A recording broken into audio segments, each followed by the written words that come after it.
चलो, कल हमने और अब धीरे धीरे हम लोग इसी क्षेत्र में आगे बढ़ने की कोशिश कर रहे हैं। क्या नजर है? अरे तो सीनियर है तो क्या हुआ, सुपरवाइजर कोई छोटी चीज होती है? देखो बेटा, हॉर्टिकल्चर कल हमने शुरू कर लिया था, और हॉर्टिकल्चर के अंदर हमने कल पढ़ा कि ये लेटिन भाषा का शब्द है। कौन सी भाषा का शब्द है? इसकी चार शाखाएं बोलो। पोमोलॉजी, फलों का अध्ययन। ओलेरिकल्चर, सब्जियों का अध्ययन। फ्लोरिकल्चर, फूलों का अध्ययन। Post harvest technology. कल हमने एक योजना पढ़ी थी, MIDH। क्या पढ़ा था? बोलो, mission for integrated development of horticulture. Mission for integrated development of horticulture. इस स्कीम में, जो कि 2014-15 में शुरू हुई थी, इसके अंदर एक तो ये राज्यों के अंदर इंप्लीमेंट हो रही है, मतलब भारत के जितने भी राज्य हैं उनके अंदर। एक ये उत्तर उत्तर पूर्वी उत्तर पूर्वी व जो हिमालय वाले राज्य, हिमालयी राज्य, समझ गए? उत्तर पूर्वी और हिमालयी राज्य, मतलब इस योजना में दो चीजें हैं एक्चुअली। एक तो ये योजना बाकी सभी राज्यों में अलग सिस्टम से हो रही है इंप्लीमेंट, और एक उत्तर पूर्वी, जो भारत के उत्तर पूर्वी के राज्य नहीं है, मणिपुर, मिजोरम, अरुणाचल प्रदेश, नागालैंड, उनके अंदर, और हिमालय जहां पर भी है, हिमालय वाले राज्य। अब इन दोनों में क्या फर्क है कि जितने भी बाकी राज्य है वहां पे केंद्र सरकार और राज्य सरकार जो पैसा दे रही है, उसमें 85-15 का अनुपात। क्या है गाइस? 85-15 अनुपात। अर्थात जो भी पैसा खर्च हो रहा है उसका 85% कौन दे रहा है? केंद्र सरकार। और 15% कौन दे रहा है उसका खर्चा? जबकि इनके अंदर 100% केंद्र सरकार ही दे रही है। समझ गए तुम लोग? 100% केंद्र सरकार के द्वारा ये पैसा दिया जा रहा है। क्या तुम्हें याद रह जाएगा? ये याद रखना आपने को। केंद्र सरकार कितना दे रही? 85-15 सभी राज्यों के अंदर को छोड़ करके। किसको छोड़ करके? उत्तरी पूर्वी और हिमालय राज्य, इनके अंदर 100% केंद्र पैसा दे रहा है। कल हमने हॉर्टिकल्चर पढ़ी थी बेटा। बताओ, पोमोलॉजी के अंदर क्या पढ़ते हैं हम लोग? तो पोमोलॉजी के अंदर फल पढ़े जाते हैं। तो पोमोलॉजी की भी आगे और चल करके अलग अलग शाखाएं होती। जैसे एक शाखा होती है फंडामेंटल पोमोलॉजी। क्या होती है गाइस? हाँ बोलो, fundamental pomology. Commercial pomology, commercial pomology. और एक होती है सिस्टेमेटिक पोमोलॉजी, सिस्टेमेटिक पोमोलॉजी। क्या तुम समझे? पोमोलॉजी। तो दो प्रकार की चीजें आपके सामने है। सभी पोमोलॉजी में किसका अध्ययन होता है? फलों का। तो बात तो फलों की ही हो रही है। फंडामेंटल का मतलब तो मूलभूत क्या होता है, यानी कि कोई फल है, उसको किस प्रकार की जलवायु चाहिए, कैसी मृदा चाहिए, उन अध्ययन को फंडामेंटल कहते हैं। पैसा कैसे कमाया जाए हॉर्टिकल्चर से, कैसे नए पौधा तैयार किया जाए, किस तरीके से प्रवर्धन किया जाता है, किस तरीके से नर्सरी तैयार की जाती है, वो सभी। सबसे इंपॉर्टेंट है सिस्टमेटिक पोमोलॉजी। आपने किसी नए फल की खोज की है, उस नए फल का क्या नाम रखेंगे अब अपन? ठीक है, तुम कहीं काकड़ में घूम रहे हो, तुम्हारे गांव में नया फल नजर आया, उसका नाम क्या रखेंगे वैज्ञानिक लोग? उसको किस प्रकार से हम लोग, जो बोटनी का वर्गीकरण है उसमें रखा जाएगा, वो सारी चीजें हम लोग किसमें करते हैं? Systematic pomology. यही आपको याद रखने की जरूरत है। क्या तुम्हें याद रह जाएगा? तो ये जो है, इसके पिता किसको कहते हैं, ये प्रश्न आता है। तो सिस्टमेटिक पोमोलॉजी के पिता कौन है? D Candolle. क्या है गाइस? डी कैंडोल एक साइंटिस्ट या व्यक्ति का नाम है। इनको हम लोग फादर ऑफ सिस्टमेटिक पोमोलॉजी कहते हैं। एक बात तो आपको ये याद रखनी, यही प्रश्न आता है क्या। एक कॉमन प्रश्न मैं और बता रहा हूं आपको, जिसको हम लोग कहते हैं स्वर्ण क्रांति। क्या कहते हैं? जो कि अपने हॉर्टिकल्चर से संबंधित जो भी है, 2-3 पॉइंट। जिस स्वर्ण क्रांति को हम लोग बोलते हैं सुनहरी क्रांति। क्या बोलेंगे? सुनहरी क्रांति, स्वर्ण क्रांति या सुनहरी क्रांति। स्वर्ण क्रांति और सुनहरी क्रांति को आप अंग्रेजी में बोलना हो तो क्या बोलोगे? हाँ बोलो, गोल्डन रिवोल्यूशन। रिवोल्यूशन का मतलब होता है क्रांति। क्रांति तब होती है जब मजे आते। मजे आते का मतलब सिस्टम बदलता है। क्रांति का मतलब क्या होता है? ऐसा कभी नहीं हुआ, वैसा हो तब क्रांति होती है। तो 1993 से लेकर के 2003 का जो समय था, उस समय फलों का उत्पादन वास्तव में बहुत ज्यादा बढ़ा। उसी टाइम को बोला गया स्वर्ण क्रांति। तो ये फल उत्पादन से संबंधित है। किससे है गाइस? फल उत्पादन यानी पोमोलॉजी से। और इसके पिता के रूप में जनरली याद करते हैं हम लोग डॉक्टर KL चड्डा को। किसको करते हैं? हाँ, तो इसके पिता है डॉक्टर KL चड्डा। क्या नाम है? KL चड्डा। चड्डा कोई जाति होगी? सही नहीं, चड्डा कोई जाति हो सकता है, सिख हो ये। चड्डा कौन सी जाति हो? सिख होते होंगे शायद, तुम्हें पता है? सिख ही होते हैं। तो चड्डा। इन्होंने किताब लिखी, बताओ उसका नाम। इनकी किताब हम लोग पढ़ते रहते हैं, हैंड बुक ऑफ हॉर्टिकल्चर। क्या नाम है guys? Hand book of horticulture. चलो एक जनरल नॉलेज टेस्ट कर रहा हूं, ठीक है ना? General knowledge testing. बताओ बेटा, फादर नहीं, एक किताब का नाम बोल रहा हूं, तुम बताना। देखो वो किताब किसने लिखी। एक किताब का नाम है वन स्ट्रॉ रिवोल्यूशन। बताओ, एक किताब है वन स्ट्रॉ रिवोल्यूशन, किसने लिखी? चलो दूसरा क्वेश्चन, हाथ खड़ा करना, बीच में बोलना नहीं किसी को, ठीक है? फादर ऑफ नेचुरल फार्मिंग कौन? फादर ऑफ नेचर, प्राकृतिक खेती के पिता दुनिया भर में किसको? कोई बात। एक नाम सुना तुमने, मासानोबु फुकुओका? नाम सुना? जापान के व्यक्ति, इनको कहते हैं हम, हैं? एम एस स्वामीनाथन नहीं, मैंने नाम बोला अभी। वो किताब लिखी जो एम एस स्वामीनाथन, कहां से आया बीच में? मैं फादर ऑफ नेचुरल फार्मिंग बोला मैंने। मासानोबु फुकुओका, यह है फादर ऑफ नेचुरल फार्मिंग। इन्होंने किताब लिखी है वन स्ट्रॉ रिवोल्यूशन। क्या है? एक दिन का क्रांति ला सकते, वन स्टोर रेवोल्यूशन। अब आप लोग एक काम करो, इसको लिखो 1 मिनट के अंदर। एक ये लिखो MIDH, कल योजना चल रही थी उसकी बात है, फिर हम आगे चल रहे हैं तुरंत। है क्या हुआ? इसको जूम कर दूं? अरे तो ये दिख नहीं रहा क्या तेरे को? किस किस को नहीं दिख रहा है? तो तू इसको आगे बैठ, थोड़ा इधर, किसको यहाँ आ जा। जिसको आंखों में समस्या वो आगे आ जाएंगे सब लोग। तू आगे जा, आगे जा बेटा। अरे नहीं, ठीक से नहीं, ये बार बार जूम नहीं करूंगा मैं। तुम क्या है कि जिसको दिक्कत है वो आगे आ सकता है, वेलकम। क्या समझे? अपने घर की तो बात है, हैं? तो तेरे को जब यहां से भी नहीं दिख रहा है तो तेरे पीछे वालों का तो सोच। सही नहीं, वो कैसे दिख रहा होगा उनको? सही नहीं, दिक्कत हो तो आगे आ सकते हो अपने। लॉन्ग ईयर अगर मेरे से किसी ने पढ़ रखा है तो उसको वापस सुपरवाइजर में हॉर्टिकल्चर के नोट्स को पढ़ने की जरूरत लगभग नहीं। लगभग नोट्स उसमें सेम है। मैंने उस लॉन्ग ईयर में भी मैं लेवल को इससे भी हाई रखता हूँ कभी कभी। हाँ तो फिर नहीं, एक बात बताओ, ऑनलाइन वाला पूछ रहा है इसलिए। चले आगे।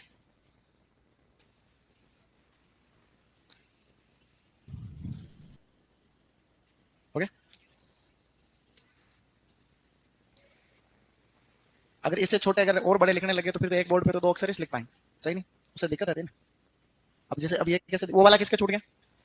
गुड। अब देखो इसको मैं थोड़ा जूम कर दूंगा भले, लेकिन वो एक सीमा तक है, और जिसको दिखता कम है वो आगे आ सकता है, उसमें कोई नहीं। अपने कोचिंग में दिव्यांग जनों के लिए खास सुविधा है कि वो आगे पहली पंक्ति में बैठ सकते नहीं।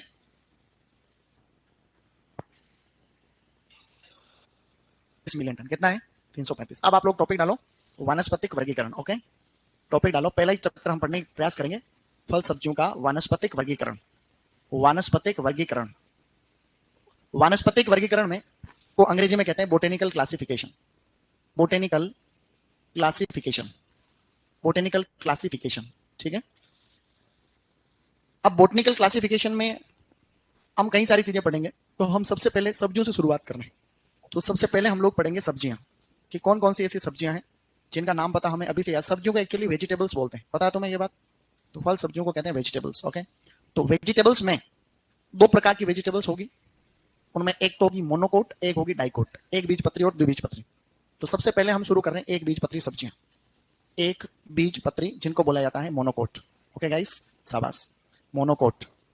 सबसे पहले तो मैं आपको मोनोकोट डाइकोट में हल्का फुल्का सा फर्क बताऊंगा, उसके बाद में आप लोग लिखेंगे, ठीक है ना। तो 2 प्रकार की है, खाली मौखिक रूप से शब्द अंतर बता रहा हूं, ज्यादा लोड नहीं लेना आपको। जब आप लोग सुनो एक बार के लिए, कोई भी प्लांट पढ़ते हो, दुनिया में जितने भी जीव जंतु है, दुनिया में जितने भी जीव जंतु है, ये पूरी धरती की धरती आ गई। इसके ऊपर सारे जीवों को, जो सजीव है, उनको 5 वर्गों में किसने बांटा? डॉक्टर RH व्हीटेकर ने। किसने बांटा था? उसको हम कहते हैं पंच जगत प्रणाली। उन 5 वर्गों के अंदर जैसे एक था protista, Monera, fungi, plant, animal, यही था। इन 5 वर्गों के अंदर हम अभी बात करेंगे प्लांट्स की। किसकी बात करेंगे? इस ग्रुप के अंदर सभी के सभी पेड़ पौधे आते हैं, प्लांट्स। अब इस प्लांट्स के अंदर भी बहुत अलग अलग ग्रुप हैं। इसके अंदर 4 ग्रुप अलग अलग है, उनमें से उनको हम लोग बोलते हैं सब डिवीजन। जैसे ये तो फाइलम है पूरा का पूरा, क्या है? फाइलम। इसमें डिवीजन अलग अलग। तुमने नाम सुना होगा, ब्रायोफाइटा, टेरिडोफाइटा, थेलोफाइटा, टेरिडोफाइटा, थेलिडोफाइटा और स्पर्मेटोफाइटा। क्या है? एक स्पर्मेटोफाइटा। खाली जनरल नॉलेज के लिए बता रहा हूं, लोड मत लेना। प्लांट्स को हमने 4 डिवीजन में बांटा है। ब्रायोफाइटा, पी से स्टार्ट होता है, pteridophyta, Thallophyta, Spermatophyta. Okay, Spermatophyta को वापस हमने 2 ग्रुप के अंदर बांट रखा है, एंजियोस्पर्म, जिम्नोस्पर्म। क्या है गाइस? Angiosperm, gymnosperm. एंजियोस्पर्म के अंदर ऐसे पौधे आते हैं जिनके अंदर फूल आते हैं, जिनके अंदर फूल आते हैं, और फूल से फल बनता है। फल बनने के बाद में बीज उसके अंदर रहते हैं। जिम्नोस्पर्म के अंदर बीज फल के अंदर नहीं रहते, अलग अलग स्पोर, जैसे पत्ती है तो वहां पाए जाते हैं, अलग अलग सिस्टम। इनमें फूल नहीं आते हैं। जिम्नोस्पर्म को बोलते हैं नॉन फ्लावरिंग प्लांट्स। क्या कहते हैं? और एंजियोस्पर्म यानी जो फ्लावरिंग प्लांट्स, फूल आते हैं, सिस्टमेटिक से परागण होता है, परागण होने के बाद फल बनता है, फल के अंदर बीज। इसको 2 भागों में बांटा गया है, मोनोकोट और डाइकोट। क्या है गाइस? Monocot, dicot. तो मैंने यहाँ पे क्या लिखा है? मोनोकोट, और थोड़ी देर बाद में डाइकोट पढ़ेंगे। मोनोकोट कम विकसित पौधे होते हैं, डाइकोट ज्यादा विकसित पौधे होते हैं, ठीक है। अब इनके बारे में हल्का फुल्का सा मैं आपको इंट्रोडक्शन बता देता हूँ। आप मोनोकोट डाइकोट प्लांट को देख करके पहचानो ना, कोई दिक्कत नहीं। जैसे माना कि मोनोकोट प्लांट है, डाइकोट प्लांट। मोनोकोट के अंदर आप उसके फूल को देखो, अगर आप पौधे के फूल को देखोगे ना, तो इस फूल के अंदर पंखुड़ियां होती है ना, पंखुड़ियां, उनको बोलते हैं दलपुंज। क्या बोलते हैं? या तो वो 3 होंगे या 3 के गुणा में होंगे, 6, 9 ऐसे, इसका मतलब वो मोनोकोट। आप उन पंखुड़ियों को गिनना, अगर वो 4 के गुणा में है या वो 5 के गुणा में है, समझे तुम लोग? या तो वो 4 है या फिर वो 8 है या 5 के गुणा में है, ऐसे। अगर 4, 8 या 4 या 5 के गुणा में है, इसका मतलब वो डाइकोट है, और 3 के गुणा में इसका मतलब मोनोकोट। जनरल नॉलेज बता रहा हूँ। आप जड़ों को देख के पहचान सकते, जिनकी जड़ें ज्यादा गहराई पे नहीं जाती, फाइबरस रूट सिस्टम, यानी कि जो जकड़ा जड़ें होती है वो इसके अंदर पाई जाती है। बहुत ही अच्छे तरीके से विकसित जड़ें पाई जाती है डाइकोट के अंदर, जिनको हम लोग टेप रूट सिस्टम या मुसला जड़ें कहते हैं। सही नहीं? क्या चूहे क्या है? उंदरा? उंदरा किसमें? CPU के अंदर तो नहीं बैठा हुआ है? मेरा दोस्त है एक, तो हमने क्या हारमोनियम बजाना सीख रहे थे हम शुरू शुरू में, तो उसने कहा कि मेरे घर रख देता हूँ हारमोनियम को। मैंने कहा तू इस लापरवाही करेगा? नहीं नहीं, मेरे घर पे हारमोनियम से ही भजन पार्टी होगी तो मैं लाया करूंगा इसको। तो उसने हारमोनियम अपने घर पे रख दी। तो थोड़े दिन बाद अगले प्रोग्राम हुआ तो हारमोनियम तो बज नहीं रही कि क्या हो रहा है, क्या हो रहा है? अंदर से चूहा बोला है उसको खोला हारमोनियम को, अंदर तो एक तो बड़ा सा चूहा और 10 बच्चे निकले उसके छोटे छोटे से, जो उसके पूरे पर्दे को खा गए अंदर से। नहीं तो ये इस तरीके से सीपीयू के अंदर तार वार सारे कुत्ते डालेंगे। ये भी विभिन्नता में एकता। चूहे भी तो अपना एक अभिन्न हिस्सा है सुपरवाइजर का। नहीं तुम खेतों में जाओगे दौड़ोगे तो ये खेतों की याद दिला रहा अपने, बुला रहा है तुम्हें, आ जाओ सुपरवाइजर बन के जल्दी।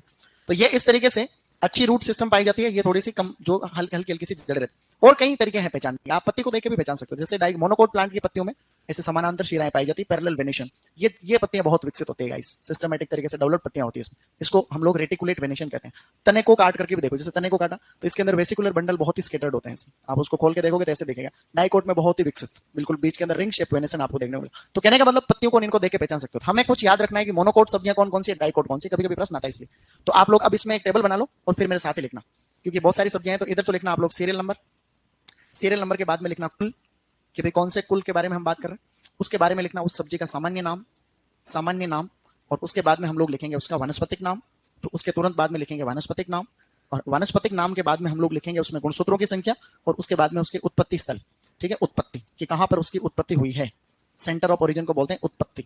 ऐसे लिखो उत्पत्ति, ओके, ऐसे लिखो। तो ये टेबल बना रहे अपन, ये टेबल अपने आगे तक चलेगी 2-4 पेज में। तो एक बार आपको यहाँ सिस्टमेटिक तरीके से ऐसा करना है। तो इसमें मैं पहली फैमिली लिख रहा हूँ गाइस।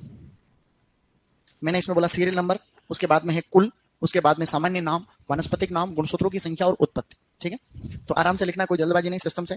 पहला परिवार लिखो एरेसी, नहीं एरेसी नहीं, एलईएससी। पहला लिखो एलईएससी, पहली फैमिली लिखनी है आपको एलईएससी। एलईएससी का एक नाम और है अमारीलिडेसी, ऐसे लिखो अमारीलिडेसी, अमारीलिडेसी।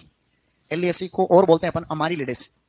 इसके अंदर कुछ सब्जियां आती हैं, जैसे कि प्याज, जैसे कि लहसुन, जैसे कि प्याज, जैसे कि लहसुन। एक प्याज और लहसुन से मिलती जुलती सब्जी और होती है, उसको बोलते हैं लीक, LEE के लीक। जनरल नॉलेज के लिए लिख रहा हूं, याद नहीं रखनी आपको। लीक सब्जी होती है कच्चे प्याज के जैसी होती है। और प्याज से मिलती जुलती 7-8 प्रकार की सब्जियां और आती है आजकल मार्केट के अंदर। तो प्याज को लिखो आगे एलियम सेपा, प्याज का नाम लिखो गाइस एलियम सेपा। मिलते जुलते नाम है सारे।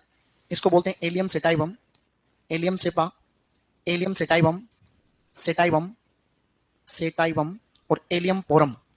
और लिखो एलियम पोरम, ठीक है, एलियम पोरम। तो Allium cepa, Allium sativum, Allium porrum. इनमें गुणसूत्र संख्या खाली प्याज लहसुन की याद रखनी 16 होती है दोनों में।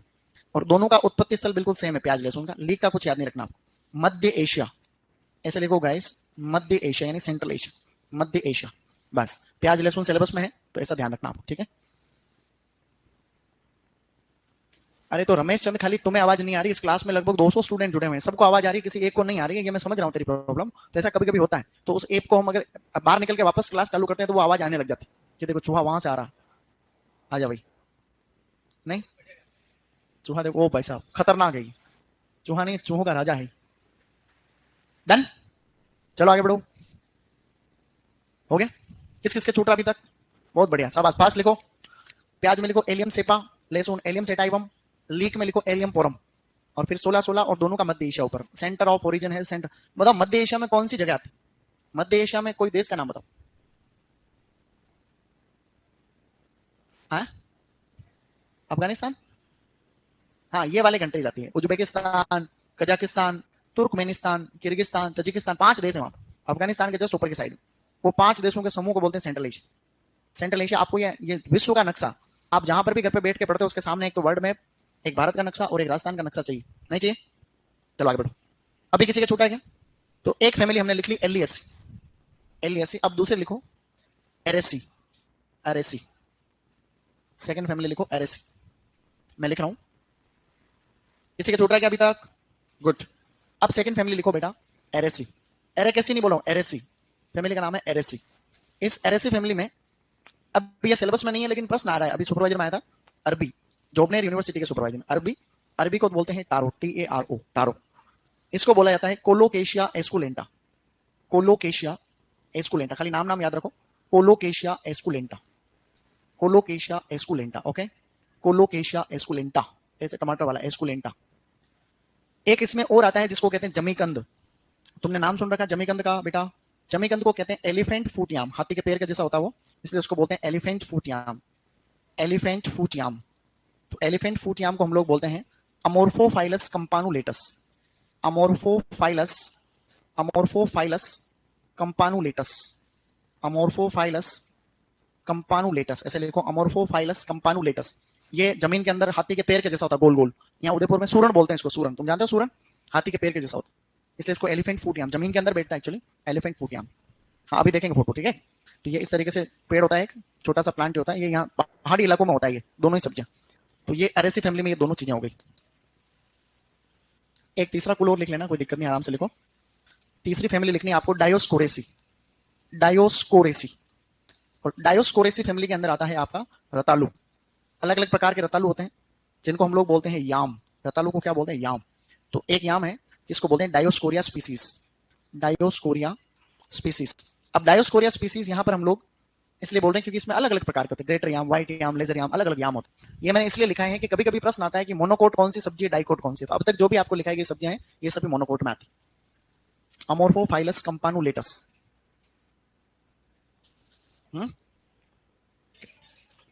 एलिफेंट फूट याम, एलिफेंट फूट याम, ये भी एक प्रकार का याम ही होता है बट अलग है, फैमिली अलग है इसकी, आरएस।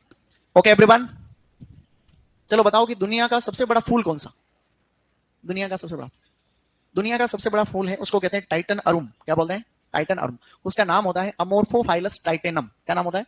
अमोर्फोफाइलस टाइटेनम। वो फूल बहुत कम जगह पे है दुनिया में, जैसे ऑस्ट्रेलिया में है, सिडनी में एक ही फूल है। उसके और कैसे फूल होते हैं तैयार करने की कोशिश करें। 10 साल में एक बार फूल आते हैं। कितने साल में खिलता है वो? 10 साल में खिलता है। फूल ही एक प्लांट है अमोर्फोफाइलस। ये किसके छूट रहा अभी तक?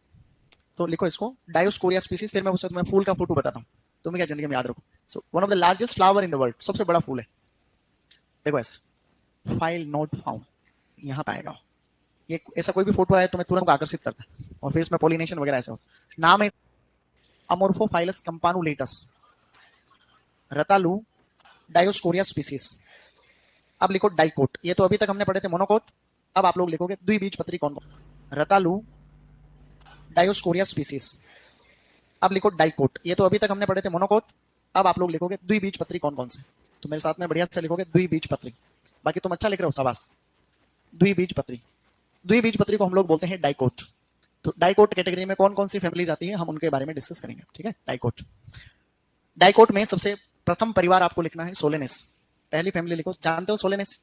तो सोलेनेसी कुल की सब्जियों में हम अभी डिस्कस करेंगे। तो पहले तो लिखो सोलेनेसी। सोलेनेसी में 4 सब्जियां आती है बेटा। एक तो आती है इसमें टमाटर, टमाटर। एक इसमें आता है आलू, टमाटर आलू। इसके अलावा आता है इसमें बैंगन और मिर्च। टमाटर, आलू, बैंगन और मिर्च, ये सभी के। पिछली बार सुपरवाइजर में एक प्रश्न नहीं आया था कि गोभी वर्गीय सब्जियां कौन सी है, सिट्रस में। इस टॉपिक से भी 3 प्रश्न आ गए थे। इस पहले टॉपिक से 3 प्रश्न आए पिछली बार सुपरवाइजर, देखना पेपर नहीं आएगा। तो ये टॉपिक इंपॉर्टेंट है। ये प्रश्न ये भी आ सकता है कि भैया कौन कौन सी सब्जियां सोलेनेसी कुल में आती है। तो सोलेनेसी कुल में कौन कौन सी आ रही? टमाटर, आलू, बैंगन, मिर्च। नाम लिखो इनका, लाइकोपर्सिकॉन एस्कुलेंटम, ऐसे लिखो, लाइकोपर्सिकॉन, लाइकोपर्सिकॉन एस्कुलेंटम, लाइकोपर्सिकॉन एस्कुलेंटम, ऐसे लिखो एस्कुलेंटम, लाइकोपर्सिकॉन एस्कुलेंटम। लाइकोपर्सिकॉन एस्कुलेंटम जो है इसका नया नाम है सोलेनम लाइकोपर्सिकम। इसका एक नाम और है बेटा, सोलेनम लाइकोपर्सिकम, सोलेनम लाइकोपर्सिकम, ऐसे लिखो Solanum lycopersicum, Solanum lycopersicum. Lycopersicon esculentum यह है। जो पहले वाली सब्जियां उनमें गुणसूत्र नहीं लिखा है उनके नहीं लिखना है क्योंकि वो नाम ऑलरेडी एक्स्ट्रा। अब आगे बढ़ो, लिख पा रहे हो आराम से गाइस? क्या बात है, गुड। अब लिखो आलू में Solanum tuberosum, Solanum tuberosum, tuberosum. इसके अलावा बैंगन में लिखो सोलेनम मेलोनजेना, सोलेनम मेलोनजेना, सोलेनम मेलोनजेना। इसके अलावा एक लिखना मिर्च में आपको कैप्सिकम एनम। बहुत सारे नाम आपको पहले ही पता होंगे और बहुत सारे अभी आपको याद करने पड़ेंगे। कैप्सिकम एनम, ये नाम कल मैं पूछ रहा हूं वापस, इसलिए आप आज याद करके आना इनको सामने, सही नहीं? एक बार पढ़ना इनको सबको। ज्यादातर सोलेनेसी कुल की सब्जियां डिप्लॉयड होती है, इसलिए गुणसूत्र उसमें ज्यादातर केस में चॉइस होते हैं 24। खाली आलू टेट्राप्लॉयड होता है 48, 24 और मिर्च में भी 24। बात करें उत्पत्ति स्थल की तो आलू का और टमाटर का उत्पत्ति तो सेम है। पेरू कहां पर है? पेरू कहां पर है बताओ? दक्षिण अमेरिका। तो पेरू कह दो चाहे दक्षिण अमेरिका कह दो, ठीक है ना। पेरू एक देश है दक्षिण अमेरिका का, तो वहां पर जो है ये इसकी उत्पत्ति हुई, यानी धरती पे सबसे पहले वहां पे वो धीरे धीरे धीरे इवॉल्व हुआ, ठीक है। गुड है। फिर देखो ब्रिंजल, बैंगन भारत, क्या याद रखोगे? बैंगन भारत, बी से बैंगन, बी से भारत। मिर्च मैक्सिको, मिर्च मैक्सिको, मिर्च मैक्सिको, याद रह जाएगा। मिर्च मैक्सिको, मिर्च मैक्सिको, ऐसे। Very good.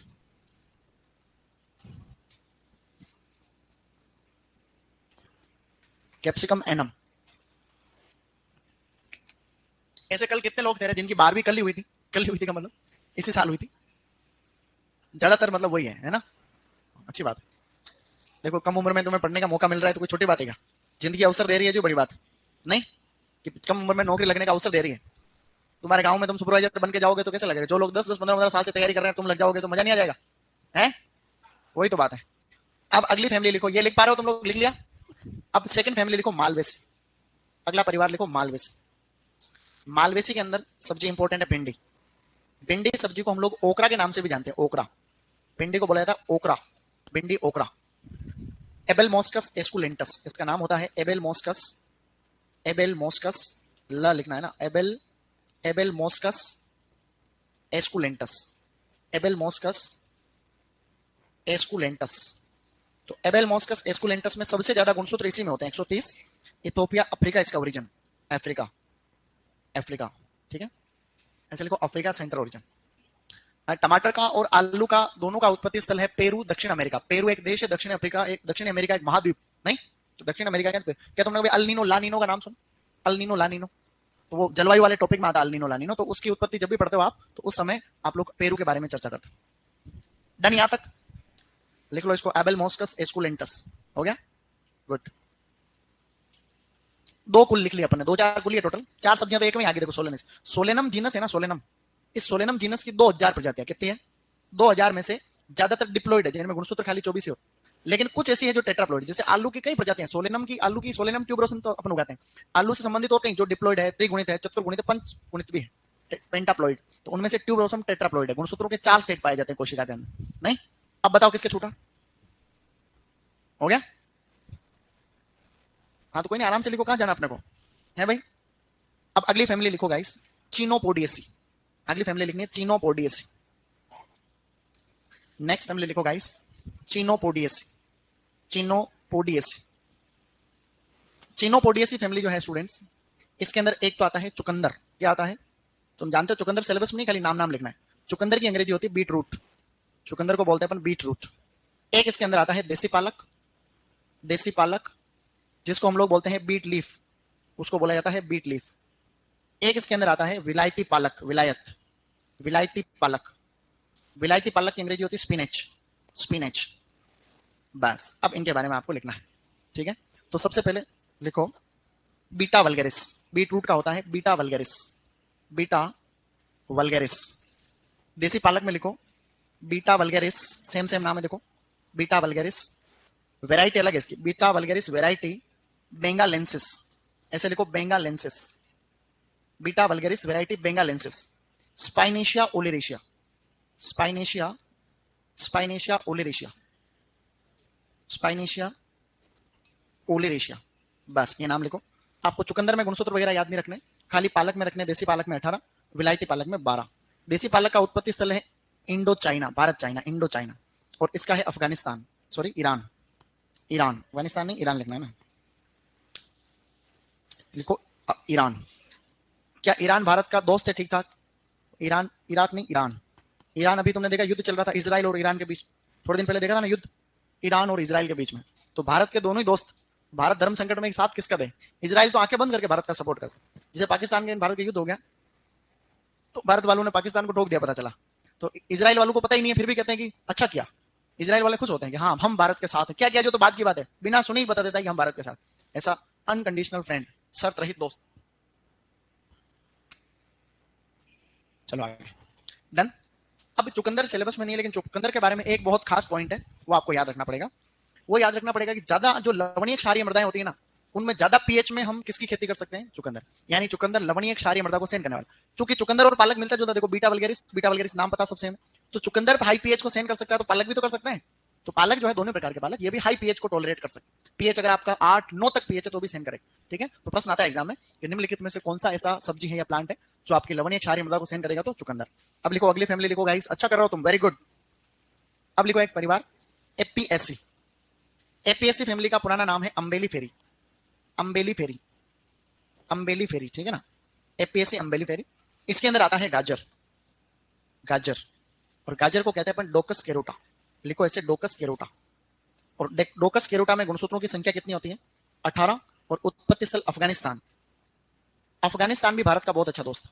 Afghanistan best friend, सारे नहीं है, अफगानिस्तान अपना बेस्ट फ्रेंड है, क्योंकि अफगानिस्तान और पाकिस्तान भी बहुत पक्के दुश्मन, और अपना भी पाकिस्तान दुश्मन है, तो दुश्मन दुश्मन दोस्त नहीं है। ईरान, चलो बढ़े आगे, कोई नहीं, लिखते रहो आराम से। थोड़ा सा पीछे वालों को लिखने में दिक्कत भी आ रही होगी, थोड़े कम दिख रहा होगा, ऐसा होता है, देखो आंखें जमने में थोड़ा टाइम लगता है, नहीं लगता? अब तो दिख रहा तुम्हें, तुम्हें दिख रहा, तुम्हारे पीछे चश्मा के पीछे वाला वो किधर चला गया भाई, वो कहाँ गया?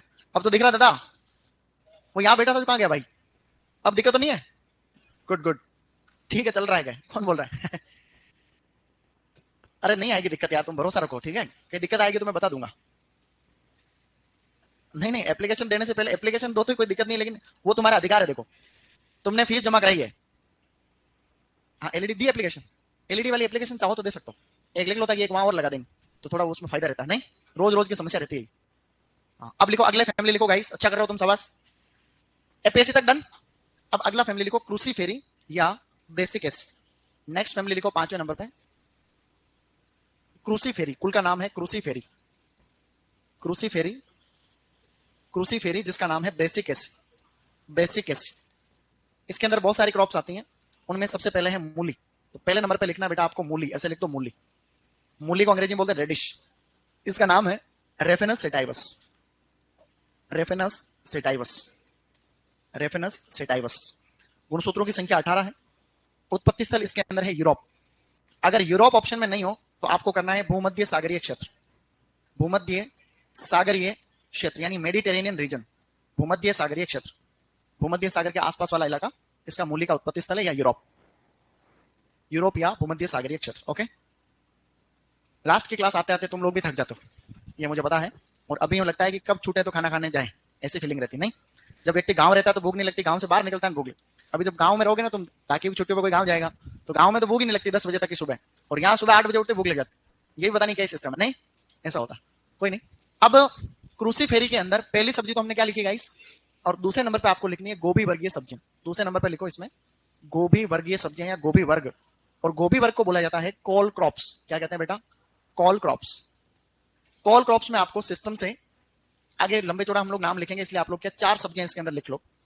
4 गोभी के नाम लिख रहा हूं मैं, आप लोग उसमें छोटे छोटे अक्षरों में लिखना तुम लोग, ताकि तुम आगे इनका नाम लिख पाओ, ठीक है? दो दो लाइन छोड़ के लिखना। जैसे गोभी वर्ग में सबसे पहले नंबर पे लिखना है फूल गोभी, तो फूल गोभी को 2 लाइन में लिखना, ठीक है ना? फूल गोभी, इसकी अंग्रेजी होती है कोलीफ्लावर, कोलीफ्लावर, FLOWER, कोलीफ्लावर। दूसरी आती है पत्ता गोभी, और पत्ता गोभी को हम लोग बोलते हैं बेटा कैबेज। क्या बोलते हैं? कैबेज। तीसरी जो इसके अंदर आती है उसको बोला जाता है गांठ गोभी। क्या बोलते हैं? गांठ गोभी।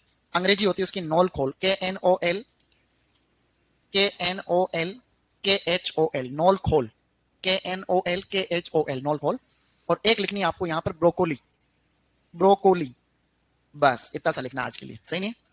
तो फूल गोभी, पत्ता गोभी, गांठ गोभी और ब्रोकोली, 4।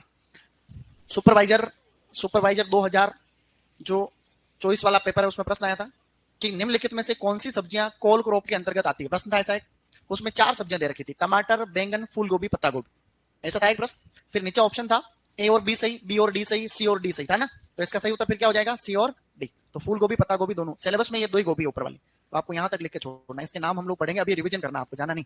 अभी मैं इनके वैज्ञानिक नाम आपको बोला के प्रैक्टिस करा रहा हूँ, कल ये नाम आपको याद हो जाने चाहिए, अभी तक पढ़े हो जाएंगे, क्योंकि कल हम और सब्जियों के पढ़ेंगे, फिर फलों के पढ़ेंगे तो ज्यादा हो जाएंगे, नहीं हो जाएंगे? तो आने वाले 5 दिन में अपने को ये फल सब्जियों के सारे वैज्ञानिक नाम याद करने, कुल याद करना, गुणसूत्र याद करना, हो जाएगा नहीं हो जाएगा? गुड। अभी किसके छूट रहा है ये? हाँ लिख लो इसको, कोई नहीं, फिर हम लोग एक बार इनकी रिवीजन प्रैक्टिस कर लेते हैं और फिर देखते हैं अपन क्या होता है आगे। खोल और ब्रोकली को बोलते हैं ब्रोकलिस। चलो आगे, अब एक बार रिपीट करते हैं अपन, मेरे साथ में आप लोग बोलना। सबने लिख लिया था? गुड। बोलो प्याज, एलियम सेपा, लहसुन, एलियम सिटाइबम, लीक, एलियम पोरम, अरबी, कोलोकेशिया एस्कुलेंटा, जमीकन, अमोर्फोफाइलस कंपानुलेटस, याम, डायोस्कोरिया स्पीसीज, टमाटर, लाइकोपर्सिकॉन एस्कुलेंटम, आलू, सोलेनम ट्यूबरोसम, बैंगन, सोलेनम मेलोंजेना, मिर्च, कैप्सिकम एनम, मिर्च मैक्सिको, बोलो मिर्च मैक्सिको, भिंडी, एबेलमोस्कस एस्कुलेंटस, एबेलमोस्कस एस्कुलेंटस, चुकंदर, बीटा वल्गैरिस, देसी पालक, बीटा वल्गरिस वैरायटी बेंगालेंसिस, विलायती पालक, स्पाइनेशिया ओलिरेशिया, स्पाइनेशिया ओलिरेशिया, गाजर, डोकस केरोटा, मूली, रेफरंस सिटाइवस। और कॉल ड्रॉप में कौन सी सब्जी आ रही है? क्या बात कर रहा हूं? तो अब मैं इसको सेव कर रहा हूं, तब तक तुम धीरे धीरे उठ करके किसी की कोशिश कर सकते हो।